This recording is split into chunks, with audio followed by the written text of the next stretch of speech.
zaku wewala kutubona kuva ku nkyo mikwano gyange Adam Al Mahad Kungu ne mukyala wange Dorin Mwesige baberewo nga bakuweereza bulungi webale kubabona webale kubawagira ate banaife bali ku mitimbagano. If you want to follow us Baba TV, Baba Television, Baba TV Uganda ku Facebook edda kuba otufunadde we are streaming live okutuusaako bijja mu maiso ja ku live stream yaife I think Baba Television edda kuba otugoberera bulungi. Awali ku YouTube, we are right there. Get there. Baba TV Uganda. Nebirati bwoboyenda okutukyaliraku. Tuli Eidinda. Our opposite neirwaliro inene Eidinda. Ate wane Kampala tuli Ntinda ku Kisasi Road. Mark Ntinda ku Kisasi Road. Bwoboli kuva Ntinda ku kusinda Kisasi. We are on your right. Just 50 meters from the Ntinda main junction. Oba tuse ku Baba Television. Ido tukyalire ku leero oli kuna nabyoyenda okutukoba tukubire ku waya kunife. You are free to comment on whatever we do and we welcome all comments, be it positive or negative, demeaning or what that's feedback. And as communications experts, if abaso maybe empulizigania, you can only be sure that communication has been done when that feedback comes. So whatever feedback you send, you simply write on our script. We are simply receiving it positively because that's what we need. Let's know what made you happy. Let's know what you want. But we also supposed to know what did not go well with you. Because we don't broadcast as angels, we broadcast as human beings. You are free to comment about Muyanga. Say Muyanga, you are wrong on this. You are wrong on this, you know less on this, you know much on this, you know this. I take that positively. All I need is that where possible, make the comments respectful, even when they are negative. You can make them negative but respectful and say, Muyanga ndoze entegerayo ku nsonga eyo ekyabulamu. It is the same thing as saying, oli musi. But the other one looks a bit covered up, a bit packaged and good. So, welcome to Baba Television. The big story today begins now. Abendo kugoberera emikutu jetuli kunze. Now you want to follow the main man himself, Sir Simon Muyanga Lutaaya. Same brand everywhere. Sir Simon Muyanga Lutaaya on Twitter. Sir Simon Muyanga Lutaaya on YouTube. Sir Simon Muyanga Lutaaya on Facebook. Sir Simon Muyanga Lutaaya on TikTok. For now I am there. I am not yet on Instagram. Because I hear it is for beautiful girls displaying their pictures and their strokes and their something. I don't want to be there. If Doreen is not there, who am I to be on Instagram? But whoever is on Instagram, I think Baba TV is there. Follow us everywhere this morning. The interesting stories I think I hear as I introduced to you Mr. Tamale Mirundi. I think yesterday, General Salim Saleh warned those of us who are so much taken up by the Museveni, Muhoozi succession talk. He said, leave that, do business. Don't mind about those things. Leave them. They shouldn't take your time. Why? Because tujja bisolving. He said, mind about business. Mukole sente. Look for money. Look for business opportunities. Create jobs. Mulimemere mala. Museveni, Muhoozi is one and the same. You shouldn't stress yourself over that. Thank you, Mr. Salim Saleh. The general spoke. And when he speaks, who am I to say no? Don't divert the public. You don't let the organs, the relevant organs to make decisions in that direction. Let them do their work, concentrate on what you're doing.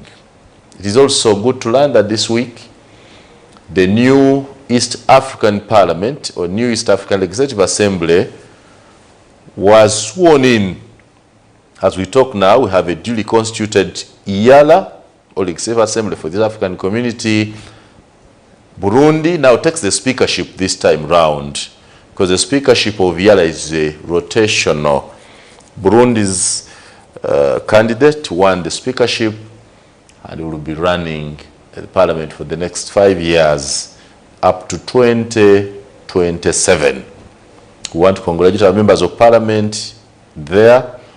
We have Gerard Black-Siranda, we have Michara Mary Mujenyi, we have Sam Samali, we have Sam Kakoza, and the others.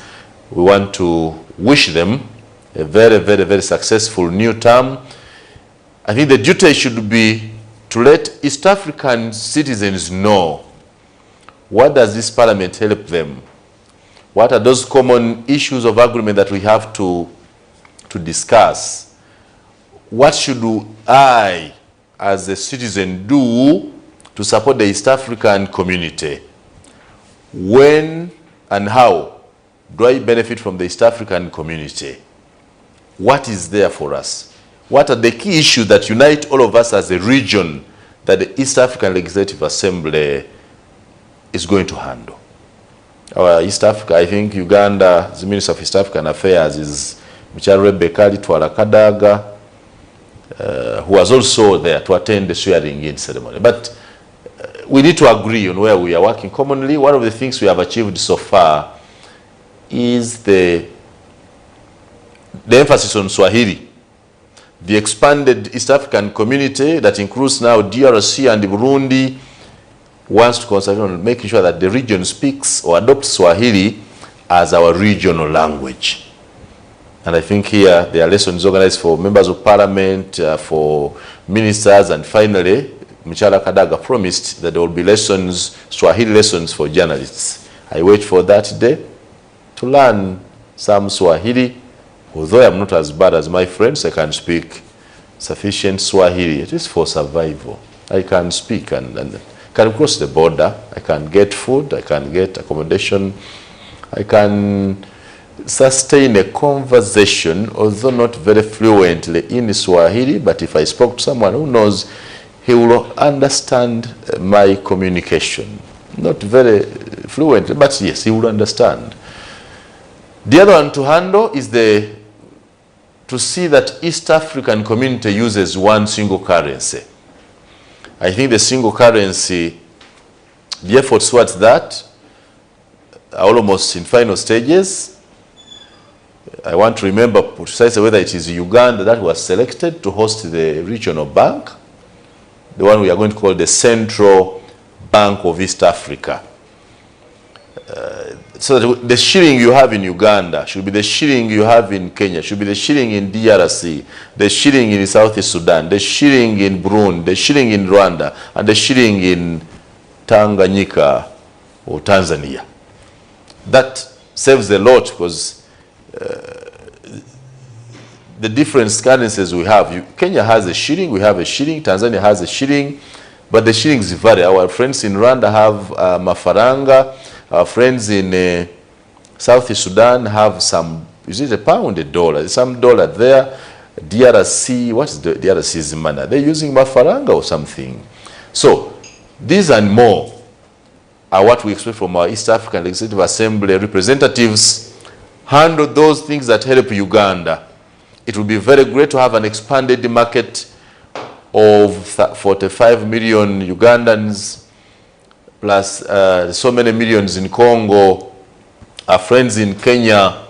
If anybody has to do that together, it will be a very good deal to have us work together. So keep working on those issues that benefit us together. But most importantly, do sensitization for East Africans like me and other common people to know how good is it for us? What is in for us? What must we do to support what we have built together? Because we have representatives there, they are earning. It's important that we get there. So make sure that we do a good job. Kubanga okulonda obulonzi tulina abakaba East Africa ng'omutamanyi bamugasa batya bamuyambira what tumanyi kiteekwa kukola kiyinza obutatuyamba. Now that the East African Parliament is launched, let our friends who study diplomacy, let our lobbyists, let those who understand economics tell us how does it benefit a common East African. The big story with Joseph Tamale Mirundi Kont. Attention. You see, omusajja omubu osoma akatabo ka gundi. No longer it is. No longer it is. Omulamuzi yagamba lawyer. Why are you late, counsel? I'm late because I had problems of locomotion. Then the judge is saying, I'm soon getting tired and sick of your problems of locomotion. Gendo kasomera kaita no longer it is. Nakasoma longer it is. Waliwo omwana yatoka kusomera nga buyise. Omusomesa namubuuza, why are you late? I was walking behind a slow dog. I was walking behind a slow dog. Omwana bali bamaze omubulira ku ssomero nti embwa eruma. Kakati omwana yali tayinza kuyisa mbwa. That's your problem of locomotion. Ne Muyanga wasobwa nnyo. Tewasoma political science. Tewasoma international relations. All of these things you are talking about East Africa, you see, you are not, why? Africans trying groups at independence. Yes. There are those who believed that like in Nkrumah, that we would have a continental government. Then by the time Museveni came to power, Gaddafi had the same mentality. Dream. Thought about and advanced it. Greatly advanced it. But Museveni was insisting, why don't you have regional bodies, ECOWAS, SADC, yes. East African Community, Maghreb? Before you talk about the continental issue, why don't you have regional one? When you are reviving the East African Community, first study why it collapsed. I don't think that a serious study has been done. Why did it collapse? The first one? Yes, the East African Community, East African Airways, East African Railways, and as usual, Uganda is a loser. Anti-faith. Dar es Salaam was for social sciences. Yes. Because of all the East African leaders, Nyerere was a liberal. True. Kenya was for engineers. Uganda was for doctors. Njagala okubuulira ti okuva emulago baali basazeewo okuyitaawo nga waliwo ttano gye muyitamu ne mugenda emulago. Twalina stamps ekyo ekizimbe ekiriko prime minister oba yavaayo kati ku Lule, Yusuf Lule Road. Yes. When we sat down, the last minister of regional cooperation as the East African Community was lined up was Yoweri Museveni. Read his book. Akubuulire. So, tayinza kubanga yasembayo n'abanga tamanyi biriyo Uganda will lose. You know, the man there has it all to make sure we benefit. Let me tell you. What caused the collapse of the East African Community? The earlier one. Egoism. Not egoism. Nyerere could not sit, yes. Nyerere could not sit with Idi Amin. Yes. It was that supremacy was an East African Community in Tanzania, and the foreign minister went in the relevant party. The seats reserved for Uganda were taken by Obote. And when the East African Community collapsed, there was a dust. And the Charles Shinjonjo dust costed the party for the collapse of the East African Community. When you divorce a husband or a wife, to come back you must know, has he abandoned or has she abandoned? The first cause of our separation. Yes. What caused the trouble the other time round? Is it abandoned? Two. At the Chiro. The Germans, because of federalism, wanted to finance a Sami, a Yami. Do you know a Yami? is a journalist organization that was funded by the Germans. Yes. But when the Germans actually got training from it in its latest hours. Because the Germans wanted to move together. When you look at such entities, when you read my book, how I have discussed this theory of whether it is economy, this one, whether it is which we shall handle later, whether it is economy or politics. I'm a discussant, and I have to take it before him. I take a discussant, I will paper you. Now we know get them intellectuals. I got to let me tell you, we had East African Airways, which was taken over by Kenya. Uganda did not benefit. It was Idi Amin who created the East African Airways.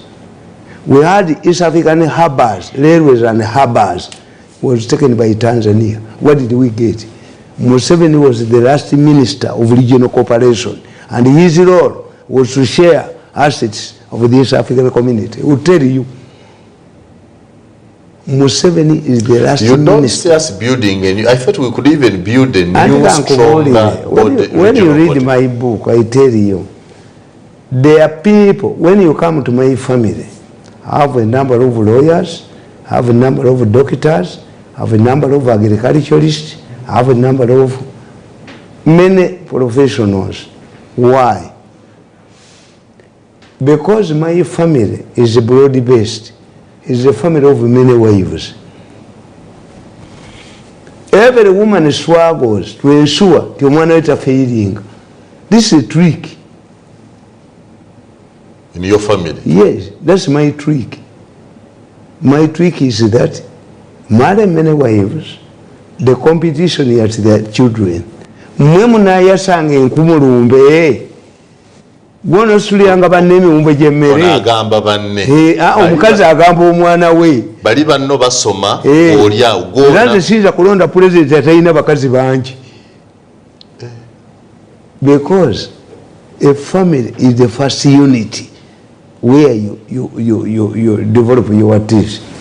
Kakati nkugamba, we are not the only ones who are forming. What happened to ECOWAS? In any organization, there must be a dominant force. Which is the dominant force in East Africa? Tell me what is it? Museveni has always said that we are like a dispute.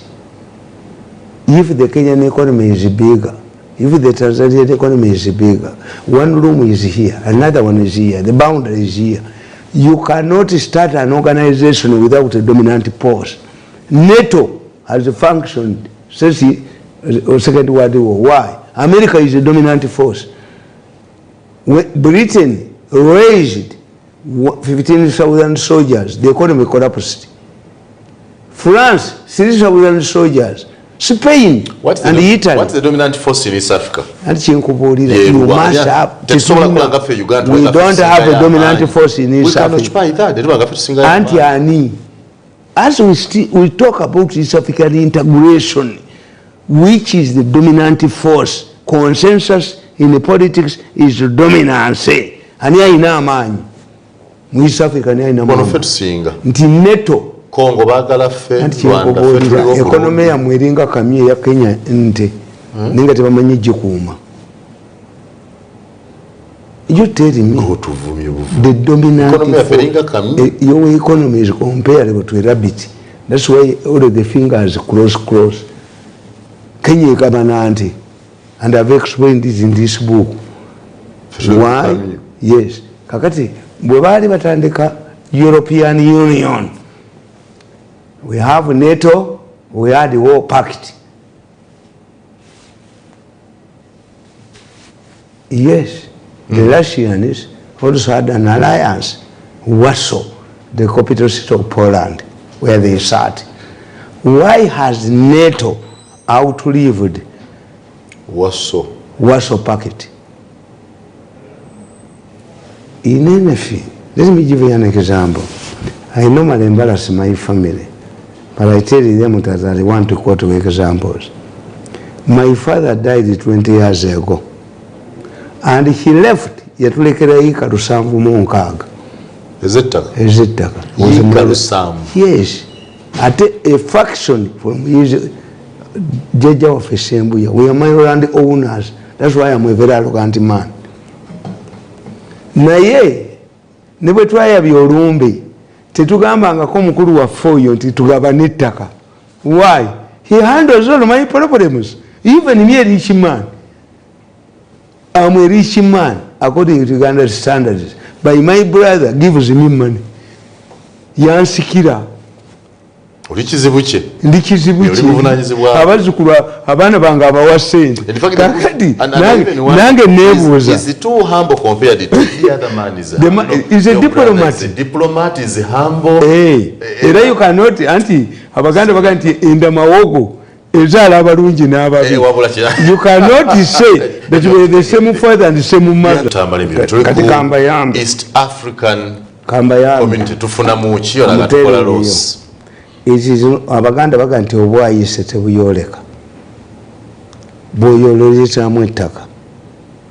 I've told you that look what the argument was continental, like Gaddafi they wanted. Era Gaddafi yali agala kutta Museveni, Zenawi, Nembeki. Yes. Me, I admire Museveni is a living saint. Because he knew that Gaddafi wanted to eliminate Museveni. But when Gaddafi was facing a challenge, we thought they were very good friends. Not at all. Nakugamba, the Gaddafi awamiri achambadde $1 million najimu kubanga andapa. Amiri ya kubacha Gaddafi $1 million. $1 million. Why was Gaddafi interested in kumukazi w'ettoro? Mwalimu roza nti agala mukazi. The more beautiful Arabs and Libyans than that Mutoro woman. What about kazi we converting to Islam? This way Gaddafi's schemes. Me, I knew. I told you that one time I was sleeping in my room in Libya. A person came, nga neighbor wange atudde wali, omuvuka wali. Nejja nankonkono omuwala mu Libya. Can you help me to carry my luggage? I said no, I cannot help you. Bankuba amayinja. Nali ndowooza nti mwenzi. Omuyibu wabanga oyagala okunywa omwenge e Libya 160 miles in the international waters waliyo ekimeeri. Omuvuka gwe bayita bakowa ogumanyi. Yagenda ne ssente za foreign affairs emitwalo egi. Bamukuba ne bazimujjako. Bakowa bamukuba ne bazimujjako. Twagenda ffenna nga nze siina yadde 10. Nze nali maze okukistudinga ti ekyo ekimeeri onywayo omwenge naye amaato akakutwala takakomyawo. Waliyo Italian prostitutes. Kakati I'm telling you, Gaddafi wanted to become neyefuula kabaka. Neyefuulaani. And he thought you could only become. N'atwala bakabaka banonga bagenda mu African Union. He believed in a whole continent like Nkuruma, which cannot be realized. Museveni believes in regional. If you want to solve an African problem, regional. That's why Museveni. Although the regional blocks could later confederate into the continental before thing. Congo became a member, he was using the Great Lakes region. The IGAD. IGAD yeri. They were using the Great Lake region before these people became members of this African integration, which African Federation. Kakati, I'm telling you, as an expert who did international relations, there must be a founding father. Anything must have a founding father. Anything must have how did the European Union start? European Union started by 2 countries, Germany and France. Who directed them to start the European Union? The Americans. Why? The Americans believed that Stalin was going to sweep the whole of Western Europe. And the largest communist party in Western Europe was in Italy. tetusobola nawe that tubitegeera muli anti mukitegeere mutuyita nga mubikola. You think we are fools? You have something to learn. Omusajja yagenda mu ggulu Katonda n'amuteeka mu muliro n'amugamba nziraayo njigirize baganda bange n'abaganda nti waliwo abababuulira. You have examples of ECOWAS, SADC and East African integration. In SADC, South Africa is a power. In ECOWAS, Nigeria was a power until Boko Haram. Now, who is a power? Chad. Mu buli family muyina okubeeramu n'abanyarwanda abajjanga wano mu Buganda balina kalimanzira anti taliimu. No, how can we become one? Mwenna mufaanagana. There is no dominant factor apart from Museveni chiposhinga. How much money has he put there? Nti ababaka ba East Africa Legislative Assembly batukana okubola sente. Who is financing it? The Africans, the East African countries, saw it as an extension of their civil service. No, East Africa. Because you don't know, how do you create a federation? A federation is created when the existing states realize that they are not politically or economically viable. Federalism means the federal government in Berlin, the federal government at Ottawa, the federal government at Washington. Can't Tanzania occupy that? Is Tanzania not the dominant? Tanzania is more interested in SADC. Oh. Where you are putting your headquarters, the federal government in Arusha, the excitement that is here is not the excitement in Tanzania. Why? When you go to Tanzania, the land question. Mwabarwani etakaria mwe, mufuke ba citizens ba East Africa, mgeni mwambe takaria Tanzania. That's why Tanzania is moving cautiously with you. Ask me, who did international relations? 2, you see, you must have benchmarks. For the European Union that started backed by the United States to stop starting to sweep the whole of Western Europe, these 2 countries set up benchmarks. You must be democratic. That's why Portugal and Spain, that were imperial powers, were bypassed by the Industrial Revolution and they become backward states. By 78, when Muhoozi was born, the demo was born, a government in Portugal was toppled and Museveni was excited. Read his book. How long did it take the Spanish and the Portuguese to join the European Union? And it's a union. It's not a federation. But was sent a euro. Britain refused it. Denmark refused it. Norway refused it. A monetary union. It's not easy. But I think Uganda, one of the things we are doing as East Africans, single currency. Single currency. I've written it in my book. They don't understand this. Once you create a monetary union, you create a customs union, what does it mean? It has now created a competition within these countries, member countries. If I can start a factory in Tanzania, which is peaceful, kubanga fetutura, abasajja batubuuza. If I have $1 million, where do I invest it? I will tell you, Tanzania is stable. Has changed the leadership. How many times? Kenya is stable. It has changed the leadership. The capitalistic Kenyans are not the Ugandan mafias who steal everything. I can Rwanda. Okay. Rwanda is a dictatorship, as you may think.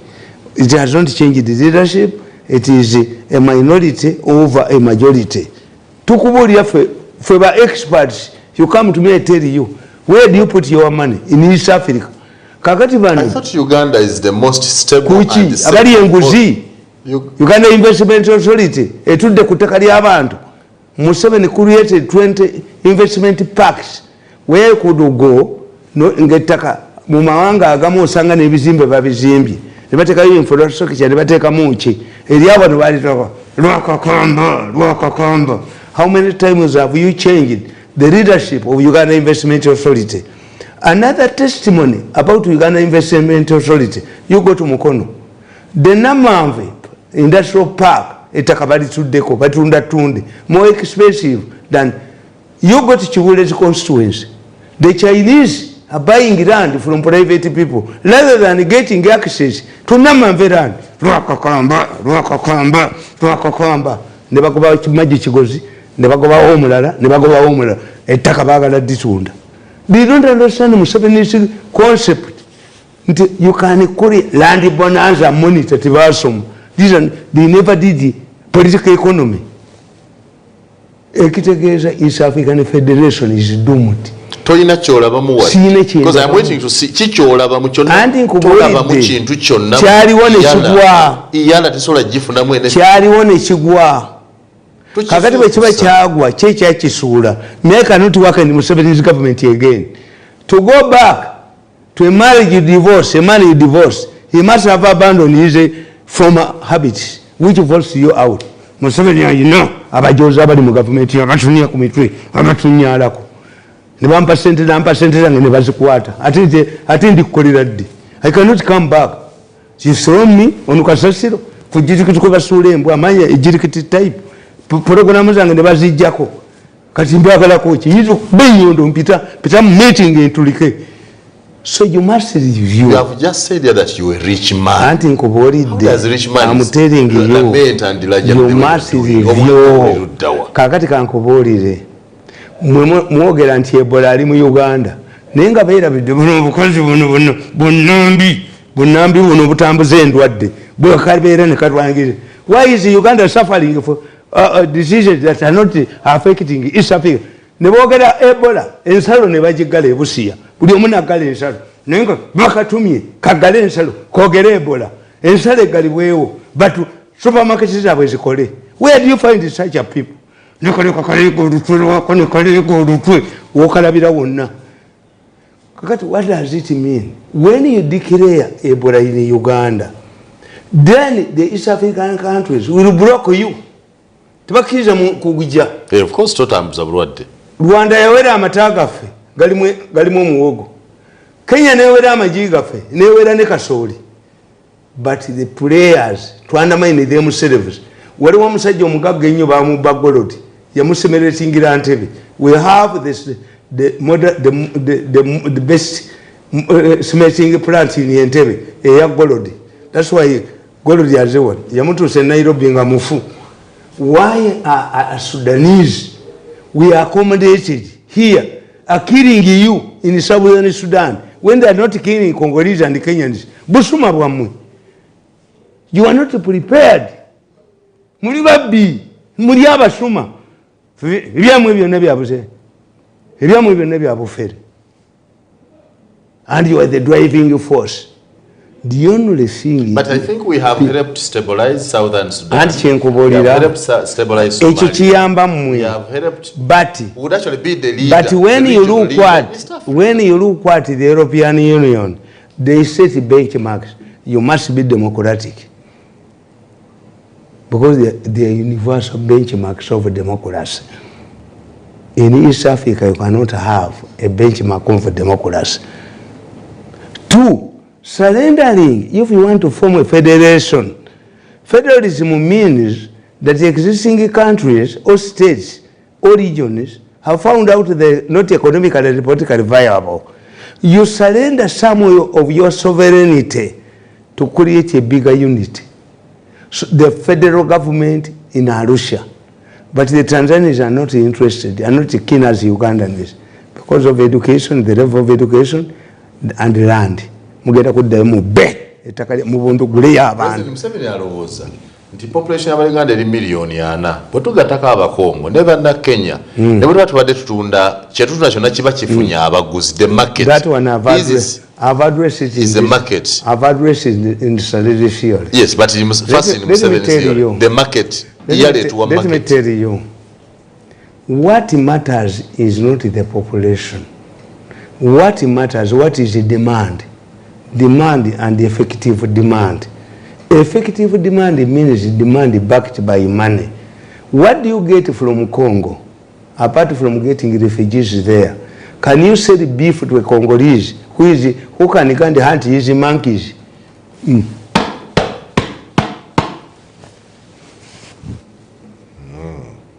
Congo, yerira nchimanyi. Beef, we shall sell beef to Congo. The people you want to sell beef to have already are used to Sinairo legs ezaba Faransa. Amenye byababirije ebyamutabiria. You take all the efforts to go to Congo. When you combine the whole of East Africa, the numbers, issue is not in numbers. If harm one man over Sajja Balaba, you are competing with the Sajja Balaba and harm all the rich people we have here. Can 100 people threaten him, the poor people? Not at all. Yes. What do you get? It's about their purchase capacity. Have you looked at the transport in Congo? These are rainforests.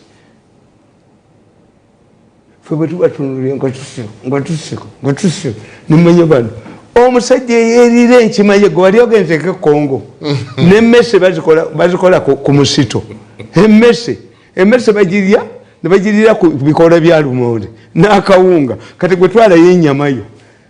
President Museveni. Our maize is wanted in Kenya. President Museveni. But quality ya tusi anti quality ya. President Museveni yali mukwano nnyo gwa Bozaze owa Central African Republic yamutondera ente ne zifo.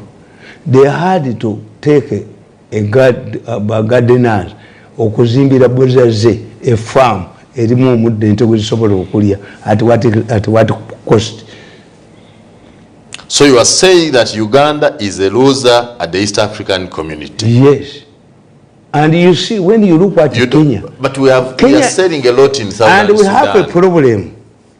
The problem we have, the British, Abangese abava mu European Union, they are dealing with each country on bilateral, not European Union. I want to give you facts. Uganda's exports to DRC, Lero, is $338 million US. Tell me what they are selling there. Kuchi, anti binyanja mubikwata. The Congolese want younger fish. If that money is reflected and is true, then Wakataka will be the ambassador of Uganda in the Congo. The man who is an expert on selling younger fish. Wakataka. Appointed Wakataka. Because you see, when I look at these people, why do you fight younger fish? Amakalabi. The Congolese want younger fish. Yes, they do. Because River Congo, temuli mucha nyanja, tilapia, naba neri wagulu, nebogenda mu Southern Sudan, nogende Juba, tilapia teriyo, obunyenja bulinga misota. Kati faba China, babi ensonzi ne bazimala wano. Why? Kile fish, eyamba magumba g'abantu. Bali mu luwera bazitutte banangalia. Uganda Revenue Authority enangalia. Sichuli senangalia. Abachina bali baze mu vale ensonzi bazimazemu. Why do you think that the Chinese are in valleys? Because of the kile fish. Ensonzi. Mubasoka mwezesa muti. Nsonzi. Ensonzi zina kile. Kile helps the bones of a baby. That's why in Uganda, a Muganda woman ali pregnant ali ebumba. Ebumba, yes. Baligaya nye bumba. 2. A Muganda woman kanchibabulize mujja kuddamu kulya mumbwa. Because African medicine is unhygienic. Embwa wezaalidde.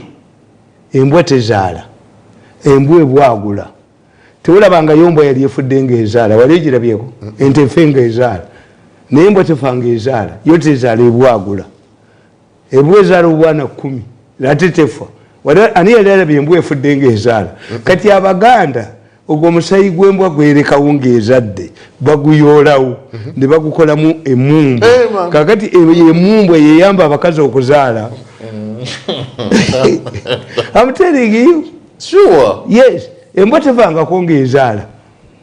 But does that mean that human beings sebafenga bazala nti oluzyo omusayino kole mumbwa mwenje? And that's why you see ndaba babu mama wange nalongo mugabana kwa akole mumbwa ngasina konga tayiza bekubolira African medicine is dirty mange gomanyi nti omuntu mama nalongo mugabana do you know how we treat a person kwa bayita abali why kankoboze omanyi omuntu mu Buganda bwe akubidwa laddu eddagala etumuwa tugenda mu toyi ne tujjayo bine tumusiiga. I'm telling you akubidwa laddu tumusiiga B kali baba as a medicine. Yes, omuntu akubidwa laddu thunderbolt fe mu Baganda tugenda mu toyi ne tusenayo ne tumuyiira. Chovola toyiza kudya eddagala lya Africa noliteka ku scientific research musenero ngoli jawa nebikola does it bikola. You ask any Muganda once you are subject to thunderbolt. Yes, omuntu akubidwa laddu Abaganda bamujjanja babati B we smear you. If you don't know, ask these Baganda people. The African medicine cannot be tested clinically. No, it cannot pass. Ask Nkuburira is an hygienic because it's unprocessed. Yes. I know that the Chinese musenero yawanika kiddole mu bwengula bw'ebbanga nabba Museveni sente. The Chinese process maggots into some liquid used in making syrups. Before us we know. Me I can treat a mad man. If I go you take me to Butabika today, you talk about younger number wenyeza. Tamale. I'm telling you. Serious. Abalalu. Gwegenda obuuza abantu ti Mirundi wabeera abalalu bangi bawuganirawo kwata sente nembawo ne bagenda. I know their problem. Sente? And if it's not a problem, tuyina amatovu tugayita amatovu tugokya nogateeka mu mutwe gw'omulalu emuvu zaabwe kwayatire. Baganda had their tradition, but because the missionaries bayagala batte buli kyaffe kyonna, you look at the element. Kakati today abasajja bangi out of diabetes. Kakati ngoyo unolaba omusajja nga apirika lwaki yafuka mu kkubo. A diabetic man abatakyategeera oba agenda kufuka oba nedda tekyalina control. Yes, is diabetic. Naye abasekanso baamukwata is diabetic. Omuntu ali diabetic abatakyasobola controlling musolo gwe, and you take omusajja ngoyo mu kooti. What do you do to a pregnant woman who delivers in public? Twachazalira mu ati onaabazaala atuwa kirungi oli atuwa musulo. Tukugambye nti a diabetic man can urinate in his trousers. Abatandise kwambala pampa kati oyambala pampa oyambala pampa. A diabetic man abatakyasobola kutegeera to control unity. Nze nakyebuunyanga omukazi ayimiridde asobola otya controllinga urine kuba gwoyiza okudooza nti is hollow ayiika buyisi, but when is young can control urine, and it's not advisable medically okutambula ne urine in your kataago. Buli lw'owuliranga oyagala. Yes, release. Buli lw'owuliranga oyagala jamu. If you are involved in an accident, kakati tubalaba abasajja abo bannanfiimu baasi ya Global yassa abantu mu Lwera naye bagimpoundinze. How come that the Global company is dominating the transport sector in the buses? Every bus has a route. Naffe mu taxi bayegaza buli kigundi kibaati buli kibaati kibeereko n'ekye kikola ejjinja ekirala nabakuba naye mbajjawo. Mu Uganda temuli market ya transport. Once you get a new car like the one I have, evaano neyingira Kabale ne Rwanda, emotoka empya ekola gundi evaano ezange tebazibba ojibba gyebendegera. Naleetako omusajja mumubbi nga bamuyita disco yali abba emotoka mumanyina kati andaba akasajja ke baffe kaŋŋamba nti olwo oluswayiri lwe wammwe si lwa Tanzania. Eyakubye emotoka ali luddawo ali mu Uganda nga tazikubira Busiya nenzikuatawo nenzikatwalira yajja naye emmotoka mugende mubuuze Kasinje ng'ennyindi enjuki emuli mu nnyindi buli we yagiteeka n'agula emmotoka zange 2 n'endala n'agireeta emmotoka zonna eziriko Tamale Mirundi si zange but ndiyinswala simanyire bannannyinizo kakati let us go back to more serious issue. Okay. I'm telling you that you are bringing, because the European Union jemwali koleddeko yakola benchmarks of democracy, but what you have done, because you are driven by numbers, Somalia, Southern Sudan, they come with their problems. On the contrary, the European Union decided before you join, you must qualify as a Democrat. As a Democrat, you must be. You must but for us, practices similar. When you have 100 people, no, the issue is not 100 people. The issue is those who can afford it. The issue is who can afford. A binding thing. If we don't have a legislative assembly, two, we East Africa. Mwogera numbers temutaddewo conditionalities benchmarks like the European Union. Sadaka ne ECOWAS balina military alliance you attack me like a NATO, but even there South Africa Sadaka yalina obuzibu Mugabe nani ne South Africa Kulibali was it an egg or chicken? Angola Musadaka yamanyi nnyo eyina amagi. West Africa ECOWAS Nigeria yebadde ina Nigerian general mu ECOWAS kati Nigeria yagwa bakola haramu egisudde kati Chad ye yamanyi. There must be a dominant factor. Even when you are studying UN, I did UN, I did international relations, and I specialized in UN. UN we operate on the law of essentiality. Let America violate all of this human rights, what and what. America is not a member of ICC, but enforces ICC. America is a member of ICC. Batekawo the International Criminal Court to make UN popular, known to you. Because those are not your cows. You have committed crimes against humanity that it transcends borders.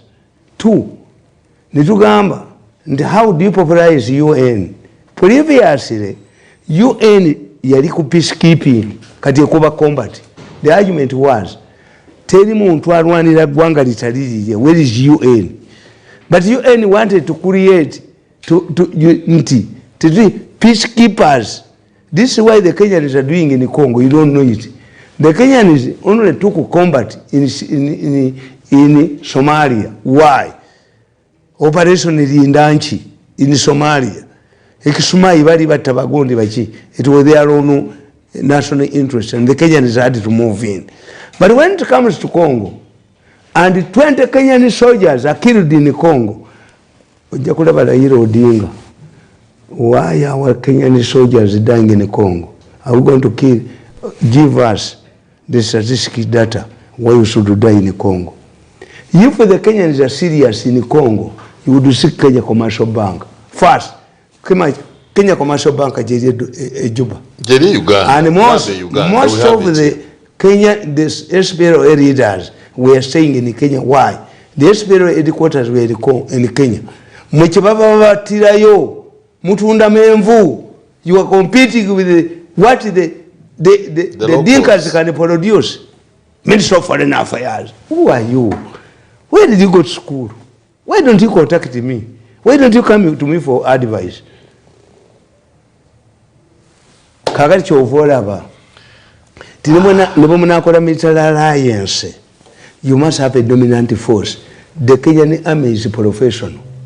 In Kenya, if you remain on one rank for 3 years, you retire. The Kenyan army does not need you. In Kenya, do you know who is the next army commander? Nti Ori aliwa marine, Ori avamu air force, kati addako wa infantry. Mu Uganda mu China. Do you know the next army commander? In Kenya, if you go beyond 56, you cannot become an army commander. That's why Chipande, who went to UN for peaceful operations, bamubuuka. That's why Kenya badde mu violence lwaki. General Karanja badde mu Kikuyu. Nga bakimanyi the commander in chief can renew you. Abali mu line bakole ki? Be bano bengamba. Museveni asigaleko. Do you know ekyaleeta Mutawane Burkina Faso? Salim Saleh yabalabudde stop the Muhoozi. Omanyi ekyaleeta problem mu Burkina Faso. Kampulowa ngebule emyaka 2 yagamba kankyuse konso. Agasajja galiite nako gafugeko ng'ogamba ki? Njogera kukyusa. Nti abaana balinze emmere essaawa 7 ne bagala yakulya ku 9. Essaawa 9 zituuse nga balaba pick up egitwala tebawukya essomero. You people, why don't you allow Museveni to govern comfortably? Ayina emyaka emeka? He has not even entered. That's why I must disciple of Saleh. Let us create a new dimension, a new mindset. Anti obuzibu bwamwe, you want to create a new mindset with the old. You want to create a new political mindset. When you see me, Museveni nasoma change. I'm a change agent, mass communication, mass communicator, I'm a political scientist. I'm what? When I join Saleh, we must change the mindset. And if you want to change the mindset, you get. Our problem is not the old guards. Kakati nga gobola nti gwe omusajja gwe eyali mu FDC ovuma otyo tafiire. The old guards, yes, the old guards have sustained this institution. Yali mu FDC nawe nekusangawo singa tewagisangawo anti singa tewagisangawo singa tewagisangawo yes. Singa bautafiire bovuma kati nti old guards you go teyebwa go and read what we call the younger tax. But we go ku space to respect how did he come into, how did he become yaliwa yejira mu kavuyo yaliwani ngovudde ko mu FDC teyebwa yaliwa Kadaga ate Museveni yasobola omuyekera asobola okuleka convenience n'agirekawo. This is why me, Mwame Rakeman, I talked to the speaker and I talked to Namuganza. Era mwenye waliyo? Bonna njogera nabo bonna mikwano gye. Waliyo wa Namuganza jize. Wa speaker simanyi waliyo na speaker ranga mi. Nituogera is my sister. The speaker is my sister gwe otamanyi. Omwana ange yafuna problem Kadaga yali sister wo soga. No muteso na yali sister wo kati muzali bo. Omugezi abeera mwenyina wa buli muntu. Omusajja omugezi taba na kikaaki alinga malaya. Malaya tayinza kubulya nti ndi omusoga. Bwojja nti okoba ki ayogera lulu. Kubanga oyinza nti mwannyoko. Yaguza buli omu. An intelligent man is like a village wero. Buli mmoja na aluse nako. Kakati eyo gundi. Speaker. That's interesting. You met ensisinkano ya Tamale Mirundi ne Anita Among. Then ensisinkano ya Tamale. Ata Among namulabye eggulo. Among told me, when you have a problem, come to me. Ngatanabera nakubeera speaker. Ninfuna problem on one of my children. Nga yeetagisa million na operation. Omukazi we yazimba. Anita gave me 40 million for my son's operation. Era tumuyita mwana we waka. So when you look at me, nagenda nenkuba olukungana ewa Namuganza tana apo nga tagifunangako mugikwateko tegikwatako. They are both mine. Abantu bonna abagezi bonna bakolagana nange. Kati batuze. No. Among namugamba nti there are times when he ignore. And there are times when he should understand provocation. Namuganza is not simple. That's what I back story nangamba. Among nangamba. But my brother, I've read the story here. Attributed it to you. Namugamba abo bagala tutabangula. My position is clear. Wakyogera. Yes. Parliament tayebwa ne Anita Among tebajja kusigaza buyinza Namuganza jabba ku. That's Jenkubulira. Said it. Yes. Why? The moment you see somebody ng'akola ekitali kya bulijjo, ffe mu Baganda omuntu kasajja nakunamira naawe ejjamu empale naawe omulaga effimbo. That's what Muganda does. Akunamira mukunamira ate bw'aba mukazi mu raping. That's a Muganda. Omukazi akunamira mu raping. That's a Muganda agende n'ebisiraani bye. Kakati when you see Namuganda, look what in Namuganda. Namuganda is not a fool. Namuganda si musiru. Namuganda yatandika nga scholarship ya Museveni yagimuwadde. Namuganda was another DC Eruwero. Do you know it? Yes. Has grown up where? Namuganda confronted Kadaga. Ne bamutwala mu parliament. Parliamentary committee ya mukolachi. When he confronted the speaker. For Abaganda batugamba. Tiakaga akakuba mujjawo. Bokalaba okakweka.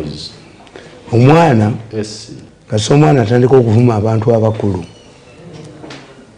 Avuma bonna. Envuma mukulu tevuma omu.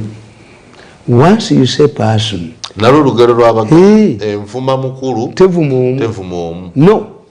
Once you say kid confronting an elder and you say, kaliba kasajja, you praise him.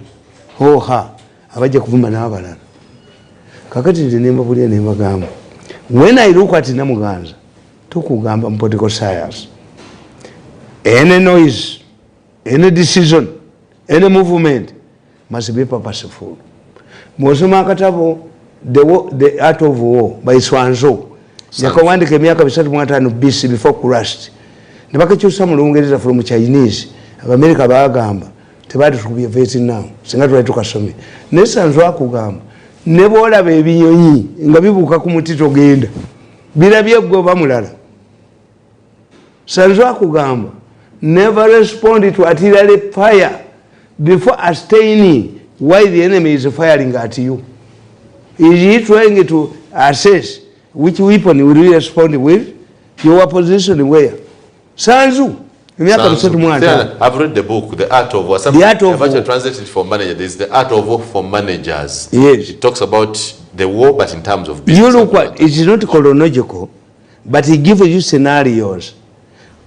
Gundi agamba Sanzu. Museveni kayina okusoma. Sanzu.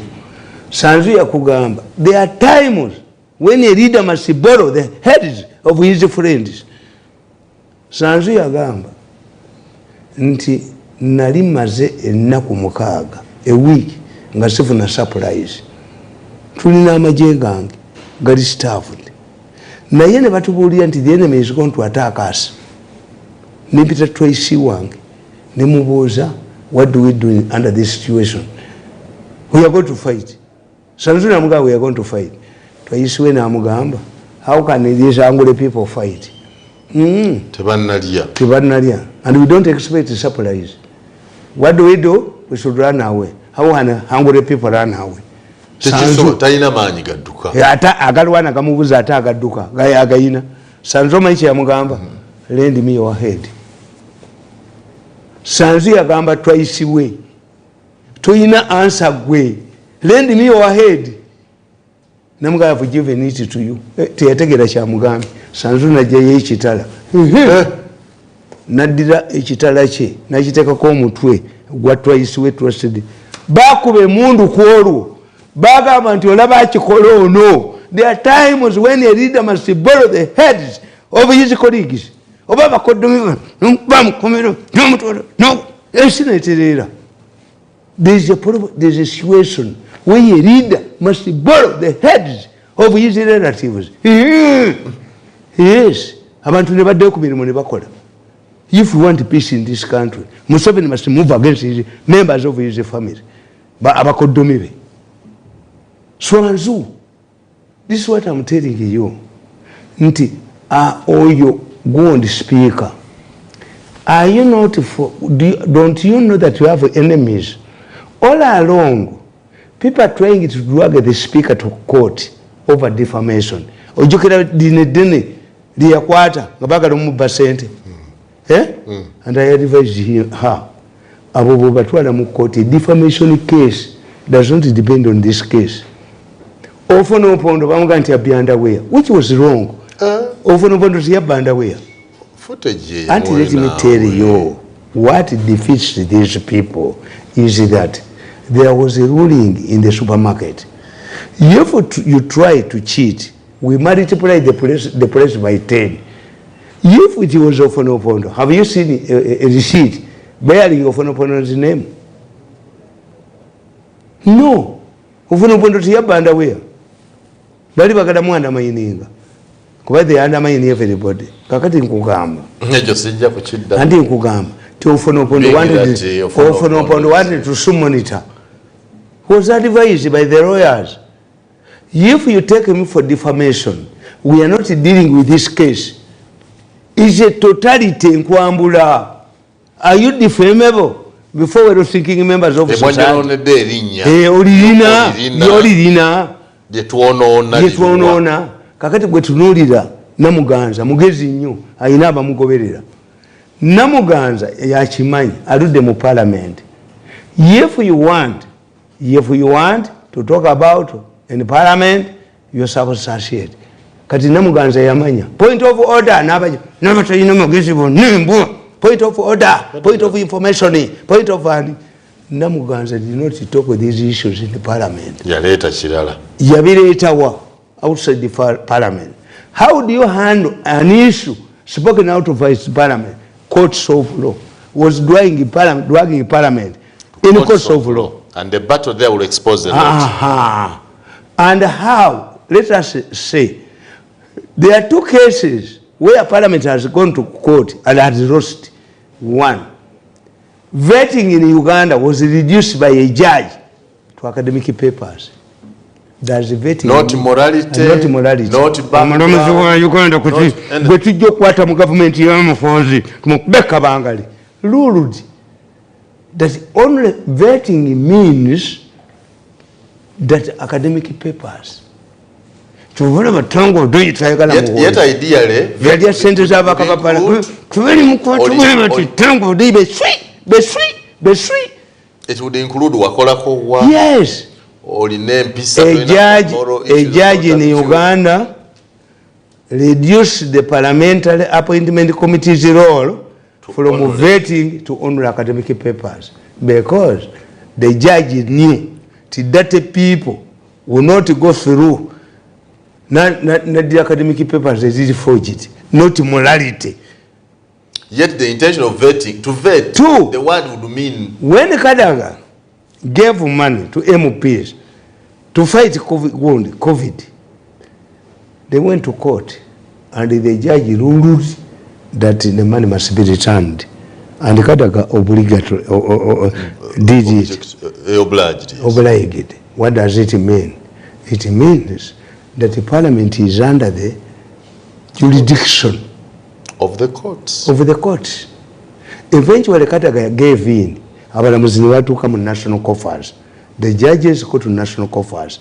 Parliament was given powers by the constitutional framers to go to Katinabano Baina as a balance.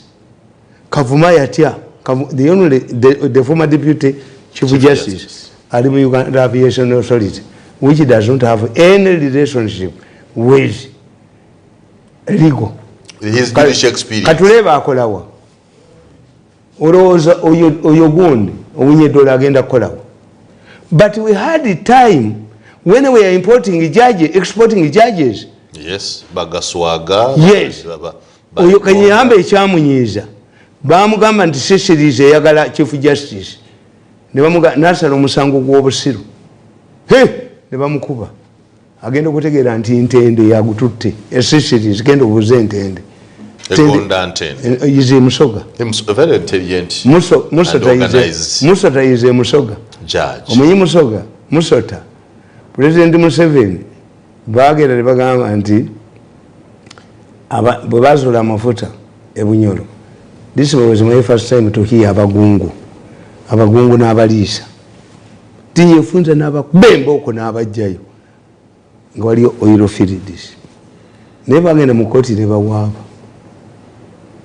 N'abasajja abali baketta mbabazi mu Yesu nabo Museveni bwe yabagoba nti bamenye kuwandika reports zaabwe nga bakama bagenda wa Musota n'abali wadinga 70 billion. Minister nazimba amawoteri ge bali mukwata olwali bali muyola bachwi kyobola batya Muhoozi Musota yabawa 70 billion ani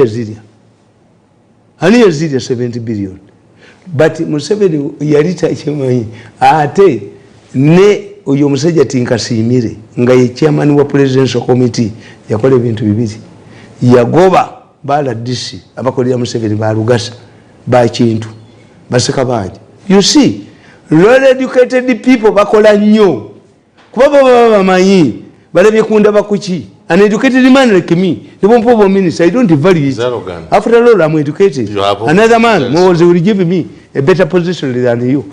Neona Atasomono, that's why I mean used to recruit cripples in the army. Mulema amala kuba masisi ne gamugwamu. Kakati nkubulira Namuganza. Wamugambye ki? Namuganza is dangerous. Namuganza is dangerous to Parliament. Namuganza did not mention these words in the Parliament. She mentioned those words outside the Parliament. Outside Parliament. If I'm on WhatsApp groups. What I tell among it, start ignoring. What I'm telling you, the Chief Justice, start ignoring issues. There are things that you ignore. If Nabanja anunudo omukazi, what did you want? Nabanja has not raided a prison. Namujayo, not serving a sentence. No. Namuganza has fulfilled your directive.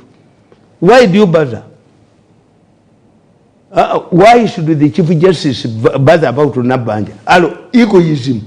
If you are not comfortable, you are not comfortable. It is not. It is not the interest. But never feel why. Namuganza wants to drag a parliament to court. If they are dragged to court, the speaker and the deputy speaker or the aggrieved parties will have to court to accuse the Namuganza of defamation. Defamation, I've told you, it does not concentrate on what you are saying. It concentrates on your character. Are you defamable before members of right thinking members of society?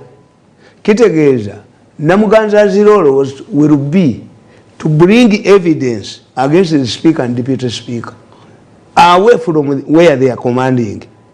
Achije muri amanyeri bajamuga point of order point of achije we bamufugira abatuti nabo we bafugirwa abatuti. Namuganza's ruling egenda kuyamba government never minister what necessitates a censure motion against a minister. The constitutional court will define. Tukera bukeze kumacha anti yatuvumye kubanga ganaga signing gano galiga sent. These are idiots. These are idiots.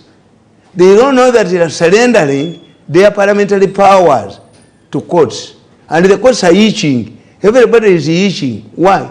The framers of the constitution gave a lot of powers and protection to parliament. Vetting process. Ogamanti, we are independent. Sumeya lina mchala mugiso. Nalagira kadaga sente bazizai nevitategira enkola bizisijimbi tebyategira sikadaga yakubwa is parliament. Kakati Namuganza tasobola kuteka yo injunction. Court cannot stop a process of parliament. Ebe ingide mugundi yayo. But if you are injured, constitution ekuganti human rights cases cannot be dismissed on technicalities. They cannot. They cannot. Technicalities. Kakati, the two people learn how. Nze maze myaka 10 nga bamunyabonya. I was watching a meeting ng'omusajja mu Canada, Canadian investor abagamba. You have suffocated this man for 10 years. I want to end this battle. Museveni yampa 5 billion ne bazibba. Nampa ekyapa ne bakibba. Nampa ettaka lyange lwakakomba nakono kwa lwebamba. Ne balitwala. Uli yabuuza Kabushenga. On the record, video njina. Kabushenga, are you going to invest in a preaching place. No, preaching ebizibikyaliwo. That must be Mirundi. Erichi Mirundi is no munyo alisasula. Ogwange nakuwaba waffe na muggulu. Omusango ogwange ku mulenzi oyo najja ko programu zange najja namuwabire waffe ne muggulu. Katonda yali kusala. Bwe ndifa ndimulinda ne bakuwozesa ebyo ne bibala. Kakati nkugamba ne gamba. Anti nkubuulira. Kyebaba koze kikoleka. Era nze nkimanyi nti bakuba haamu bo balowooza nti haamu can tell me to negotiate a deal with them. Let me tell you, you are idiots, and this is how Museveni defeats you. When harm comes up and challenges the Kabaka, is it when you talk about cancelling ekizimbe kino, which one came first? And did you know kyekitegeeza nti nemulago bagenda mutwala yali wa Buganda, ne Makere bagenda mutwala yali wa Buganda. Yes, they are opening fameme techogerwako muki baba bajewo. You cannot say that when it means nti etaka lya Hamu mwabali muri bibye. When Hamu has stood up against you, you are now invoking the land title, which came first. Museveni kyabasingira. Omanyi Museveni bwabasinga. Let me tell you. Naye oba bibeera wa? Oba ku butuko birirako ekyo birirako nagisi. Kuba kankubuulize. Sebaana Kizito bought that land, acquired that plot at Bombo Road, okuli ekizimbe kyekiwanvu. But in 1983, you read it in my study book, the government of Obote, in its attempt to bring these Indians back, the investors, back on the taker, their leases had not expired. So therefore, from 1973 to 83, sibyaka 10, lease yali ebulayo omwaka ogumu egweko ine emyaka 10. So because I did not fulfill why I got the lease, it was called prematurely. Sebaana Kizito yali ali awo ng'abayindi bakomyewo, waiving their land title that has been extended to more 10 years. What did Museveni do? Museveni to assure the investors, and Sebaana Kizito was in opposition, but Sebaana Kizito was deputy wasemwogerere. Bwe basabayo minister, Sebaana tebamuteekamu. Museveni appointed Sebaana Kizito on his own. Why?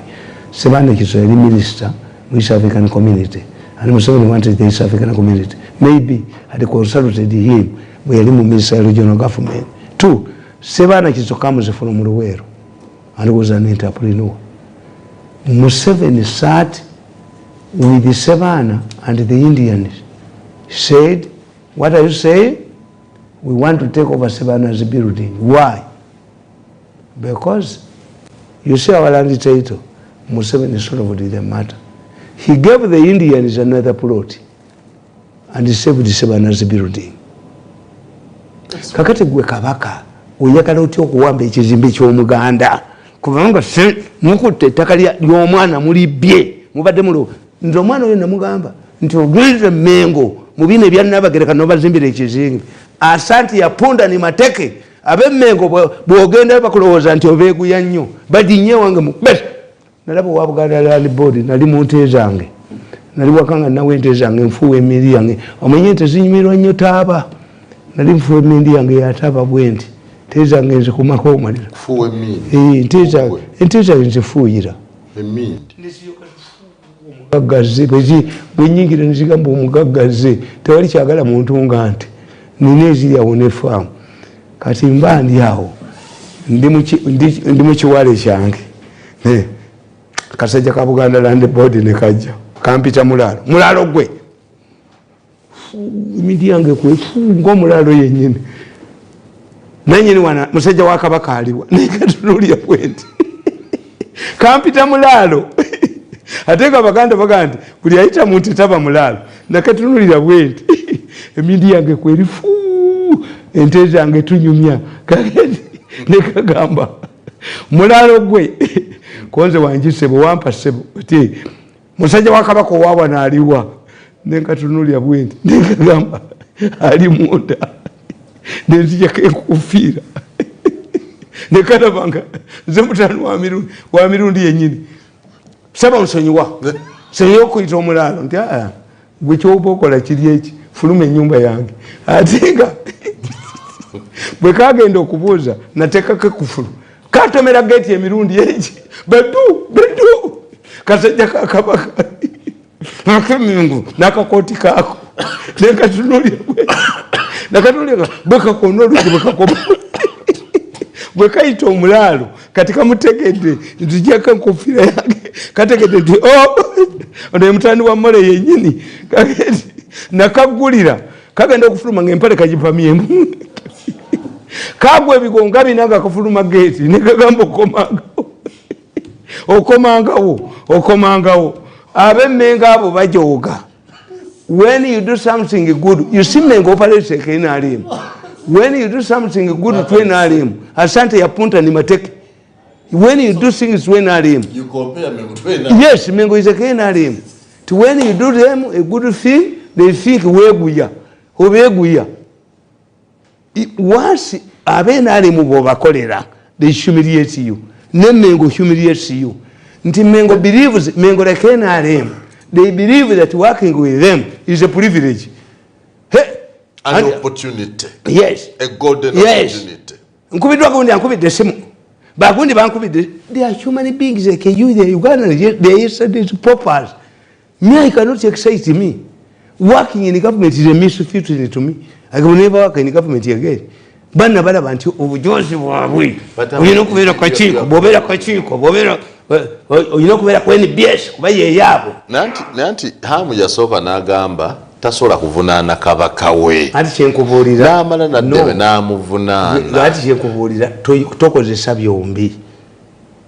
There are times Abaganda bakugamba. Mukkirize tukugamba. Amanye ekibagana okufumbiriganwa kyogere kati obasirikire eddala. If you revive nti ekyapa kya hamu ekyeyo gundi ebaddewo kubanga eno kusinga kabaka omusango nga yamubbye tukiyinvokinga, then how are you going to end? Kineeto kidda mu wetonde. You cannot say kabaka abba nyina okuba oluyi kabaka abba kabaka ayagala kubba mwana tukiddemu ayo omuganda kiddemu kukuba oluyi. Safety, whatever name you give it. Safety is safety. Okugamba nti nasaze ensawo n'okugamba nti nakusumagizizza n'oganda kubbya ebimu kabaka bba kiddemu oba oli muganda okusinga nze kiddemu. They want to steal. The younger man has stood up. Nemukamba buulire yefu Museveni yabayita ne kabaka nga waali naga nkuddiziza ebyapa naye togoba abantu bange mu ttaka. Ekyo bakyogera. Museveni nayita ekyabazinga namuga ekyabazinga nkuziza ebyapa byo naye togoba abantu bange mu ttaka. Abantu baani? Abantu baani? Bafuuse ba over the two Museveni and kabaka. I thought abantu babakabaka nnyo okusinga Museveni. Naye Museveni akugambye nkuddiziza ebyapa ne bakuba mu ngalo naye togoba abantu bange mu ttaka. Kawuni byanyima kabagamba ebya Buganda tubizizaawo naye mukoma okunyuma nebakuba mu ngalo nivazina abatamanyi bikiinibwa. Abatamanyi bikiinibwa ndi somebody can come to me nanga nkuwadde eddagala eryo ne making a sure nti maama wo olimuwa kuba oluyi. Do you want my mother more than you? More than me? It's an insinuation.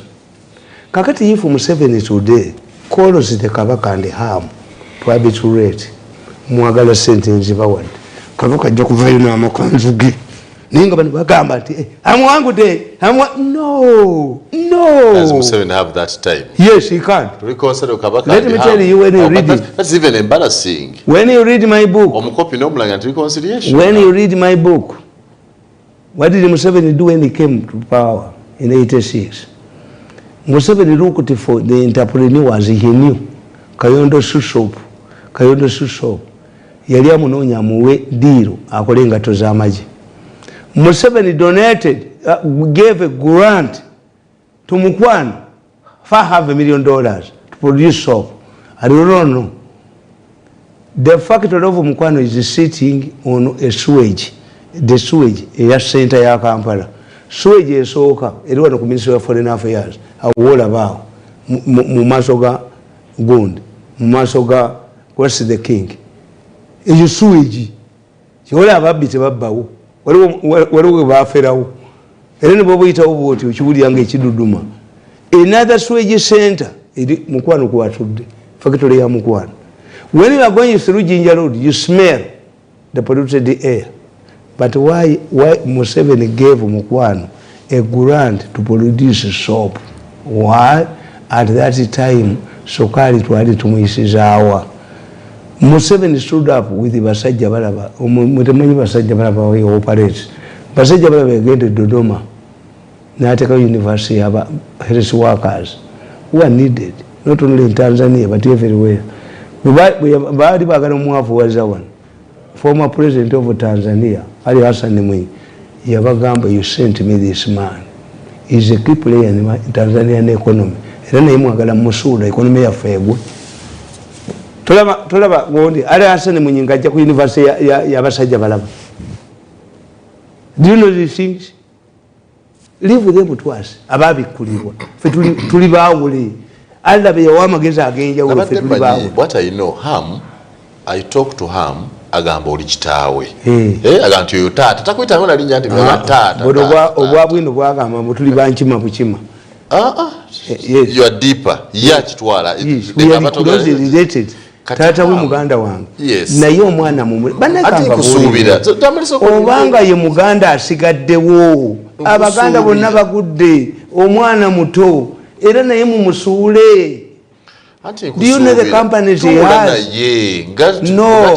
Ngati mwana wange kabaka tamanyirwa mengo temanyirwa. Kabaka tamanyirwa akwane mukazi wo. Mwe mukazi wo komanyoko. Tabidda mwana kabaka tamanyirwa. Kabaka tamanyirwa kyeki. Kabaka mwe mukazi wo oba tamanyirwa. Agenda kulabinga bintu by'abantu. Tukidde nyinza kukuba oluyiwana. Kabaka amanyirwa. Muteso bamuwabira mu court several times. Yabba mukamulira ne bamuwabira. Tumutubulyo bya busirusiru ebyo. Kabaka tata abaganda baganda lubale tata nga tasewo. Let him grab your property. Niwe kabaka tajja kubba bintu by'abantu.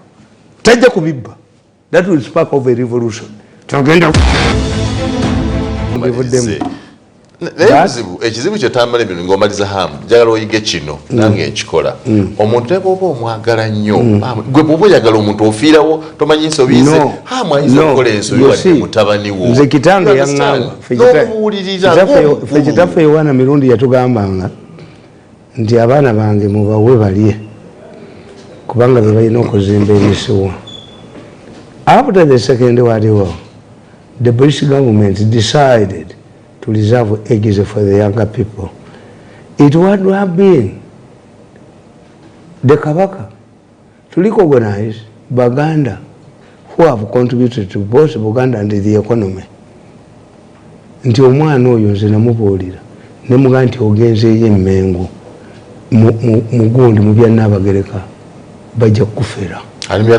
Yabazimbira ekizimbe ekyo tebakyayi asante yapondo anti balowooza mbu obeeguya nnyo nze sibeeguyaamu nakamu.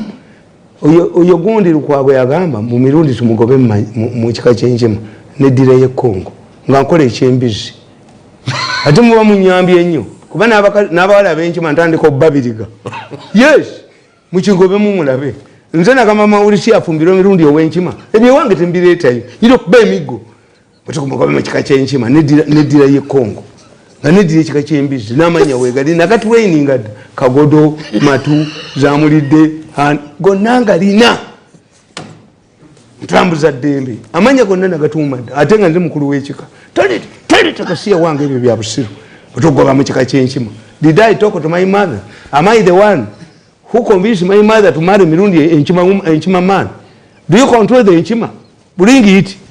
N'eddira y'Ekkongo n'eddira nkyende nze n'eddira nkyende waliyo ekibuga eggana bakiyita Tamale Mugema yakifuga twandete busirisiru busirisiru bwe mubbiramu abantu omukulu w'ekika tayogera waffe mukulu w'ekika yajja ewaffe n'abunyabunya mukulu wange nkola kyambizi nkola ekyembizi kagodo matu zamulidde mutambuza ddembe gonna amanya nagakola dda ng'ate nze mukulu w'ekika bugere ekika kyembizi amanya gakyo weegali ate abasiramu bakiyingira okukamala nkola kyambizi nze temusobola kubineereekamu ebyo n'abawala ab'enkiba naye mbabirika ate be mbadde nsipeyalinga ejogo nendi bamalamu miyukanoti blackmail about kalicha no a person who can blackmail me is a doctor akati gwe tolaba tolaba engatto yange eno tolaba ekigere kyange kuloti yakomyewo nafuna miliyoni 7 ne bagikuba neesaasaana yazzemu kati ngenda kongo mukisale yakomyewo ne mama wange gundi omanyika kiro kyinza okubanga evako ebyo byogera mbizi n'omwenge kuloti ejja naye ne mange yagaana okutambula naye yange tetambula is not moving ekitegeeza kiva mu buladi yaffe kuloti ya mama bwebamukubaba abemeyagaana okutambula anti kizeemu ekigere kyekimu bandyako miliyoni 7 nebagamba nti sajale neŋŋaana naye kati ngenda Kongo nze sirwalira wano nti Mirundi leka omwenge gwokya ekibumba ate ekibumba kikwata kigere bulira ono abasajja bedda abanaku bagendanga n'abakazi mu bitooke ne bagamba enzikiza ekutte nnyo nadde nkyanga bulaba enzikiza ekwata etya how does enzikiza affect abaganda bagamba nti omunafu yekwasa muyini mbwe omuyini gw'enkumbi kati ekibumba kikwatirawo ekigere nze ndi mulamu nnyo bankebera abaana bange bankebera nakiririki ewange omwenge gwonoona abaavu be boononeka omwenge bagunywa nkuba ejja baavu beer is danger to poor people but rich man like me I have all the tribes of beer in my house I drink it regularly manyi regulation ombuli ebyo byobusiru walabeko nga ntomedde ekisenge first yogerabyeko nti face damage gikebereko bino ebitabo mbiwandika ddi byonna wenda biranga bikusobedde weewano luli wajja n'enkofiira nga ya Muhoozi ero zena ya Museveni bonna bange sirida mu gavumenti ya Museveni sirimukolera ndaga abantu bagira Mirundi togikweka eno yandi bonna bange ono Museveni Muhoozi ne Museveni bonna bange wama wetegereze n'enkofiira eyo ya Museveni ate next time totegeddwe ewaffe waaliyo essajja nga gezi baaligamba nti muwalawo ayonoonye obufumbo bwa sengaawe nti omusajja amufunyisiza olubuto kyabagamba kati nfiiriddwaki wulira abadongo kati takyali muko kati nze Muhoozi ne bwakwata kubanga oli mwannyoko ono muwalawo so yafunyisiza sengaawe obuko bweyongedde omanyi mu bya ssente kati Muhoozi ye baaba omanyi abaavu ogwe ne bwobanga gwe mukulu mukyo mutamanyi omwavu yaba omuto kati ze baaba muwagira kati ye baaba kati Muhoozi baaba ati yalina ssente omugagga yaba baaba nedadi muwagira Salim Saleh yamala obudde otuula naawe yagambye omuwagira yagambye muve ku bya Museveni ne Muhoozi olemedde ku generator nabagambye mukambabuulire mbakubye ne mbajja mu kwonoona abantu let me tell you mwayonoona Kadaga yaleeta ba MPs 14,500 international parliamentary group singa Kadaga ali ku headquarters eza international parliamentary group teyali badde wano from speaker to what toyita kuddira omuntu abadde speaker akulya one of the pillars of the state n'omufuula ebyo lwakuba bo bali diplomatic myaiko home kakati netumufiirwa kazibwe bamutwala asome PhD sente ne bazibba kazibwe bamujja ku African Union kazibwe kati is an advisor ministry ya health obwana bumujereka why mwabawe ebifonga bato kakati Kazibwe naye yali badde mu World Health Organization lwaki yebyanyima yekka yaliyo netusanga Bukenya alina PhD COVID akolebwako ba health workers Bukenya yakulirako department ya medical e Makerere nti akishinga abakazi ne bamuonoona mbabaze diplomat a senior diplomat Museveni gwe yaganti presidential material is rotting here. What does he do? Mbabaze ulibia na envoy kukwata ulira kukwata nasali bali yali afunye omulimu mu UNESCO obukazi owamu gwe bayita muli agonja namukwata n'abantu abo namuvuna nokuba 35 million bali ne babajjako because the target was nasali bwe mala okuba sente bomala okukomba mbona kato sente bazigenze nasali aliwo would be in UNESCO. I cannot allow you to okonona maliza zessa ne hamunja kufana yi ndikabaka tabba kidde bukubolo yi obaka tabba kidde monti kabaka tabba kubere wanulu yi ani Abraham Buganda Land Board yani kabaka ya kabaka na mutabani kabaka chiso